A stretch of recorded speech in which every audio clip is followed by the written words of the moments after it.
അതിൽ നടക്കുന്ന കുറേയധികം പ്രശ്നങ്ങൾ സത്യം പറഞ്ഞു കഴിഞ്ഞാൽ ഇവിടെ ഒരു സോഷ്യൽ മീഡിയയിൽ വലിയൊരു സെക്സ് മാർക്കറ്റ് നടക്കുന്നുണ്ട്.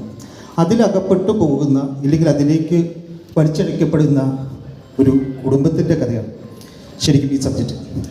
അതിൽ ഭാര്യയായിട്ട് ദിവ്യ പിള്ളയും ഹസ്ബൻഡായിട്ട് ധ്യാൻ ചേട്ടനുമാണ്. അപ്പം അവർ അഭിമുഖീകരിക്കുന്ന വിഷയം, അതിൻ്റെ സൊല്യൂഷൻ, അതൊക്കെയാണ് ഈ സബ്ജക്റ്റ് സംസാരിക്കുന്നത്.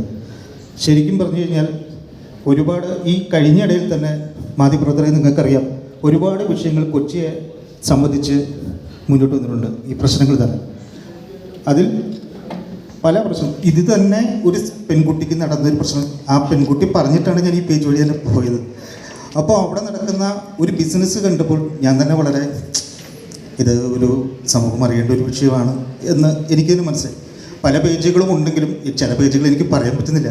കാരണം അതൊരു അത്രയും ഫോളോവേഴ്സുണ്ട്. ഇപ്പോൾ എന്താ പറഞ്ഞാൽ ഒരു 10,000 തൊട്ട് 50,000, 70,000, 1,00,000 വരെ വരുന്ന ഫോളോവേഴ്സുള്ള പല പേജുകളും ഉണ്ട്. നമ്മൾ വിചാരിക്കുന്നത് കാണാനും വായിക്കാനും ആണ് ഈ പേജുകളിൽ നിന്നാണ് നമ്മുടെ വിശ്വാസം. നമ്മൾ കാണുന്നത് ഫോട്ടോസ്, ഇപ്പോൾ കുറേ അഡൾട്ടായിട്ടുള്ള സ്റ്റോറീസ്, ഇതൊക്കെ നമ്മൾ വിചാരിക്കുന്നത് നമുക്ക് വായിക്കാനും കാണാനും. പലവരും അതിനകത്ത് കയറുന്നത് അതാണെന്നാണ് നമ്മൾ വിചാരിച്ചിരിക്കുക. പക്ഷെ അല്ല, അതിന് പിന്നിലൊരു ബിസിനസ്സുണ്ട്. ആ ബിസിനസ്സിനെ സംബന്ധിക്കുന്ന ഒരു സബ്ജക്റ്റാണിത്. ഇതാണ് സബ്ജക്റ്റിൻ്റെ ഒരു ചെറിയ രീതിയിൽ എനിക്ക് പറയാൻ പറ്റുന്നത്.